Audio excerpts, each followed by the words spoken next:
ఏమండి, ఈ నెల నాకు కొంచెం మనీ ఇస్తారా? నాకు ఫోన్ పేలో డబ్బులు నెల అయిపోయాయి. ఖర్చులకి ఇచ్చానుగా నీకు డబ్బులు మొన్న. ఇచ్చారు కానీ అయిపోయినాయి. నా శాలరీలో 30 నీ ఖర్చులకి ఇస్తున్నాగమ్మా. అంటే నేను ఆన్లైన్ షాపింగ్ ఎక్కువ చేస్తున్నాను, మీ డబ్బులన్నీ ఖర్చు పెడుతున్నానా అది మీకు? నిజమేగా. అంత మాట అంటారా నన్ను?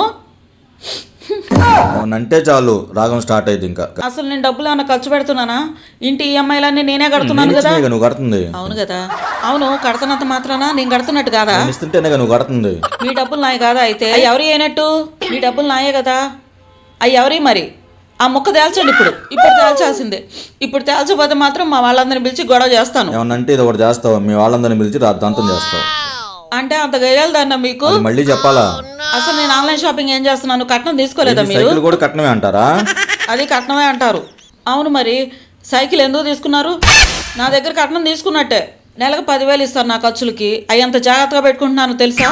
అసలు నేను ఆన్లైన్ షాపింగ్ ఏమైనా చేస్తున్నానా? ఏం చేస్తున్నాను? ఇలా కాదు నిన్ను. ఇలా మాత్రం షాపింగ్ చేయకుండా ఎలా ఉంటారు?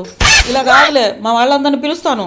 ఇవన్నీ నిన్న చేసిన షాపింగేగా. ఏంది ఇది? ఇదేంది? ఇవన్నీ ఆన్లైన్ షాపింగ్ కాదా? అవి ఎక్కువేం లేవు. మీకు అన్ని యూస్ఫుల్ లేగా ప్రోడక్ట్స్ అన్ని. చెయ్యి పనికిరాని అన్ని కొంటా ఉన్నావు. అవసరమైనయే కదా కొంటున్నాను. ఇప్పుడు ఆన్లైన్ షాపింగ్ డబ్బులేమిరా?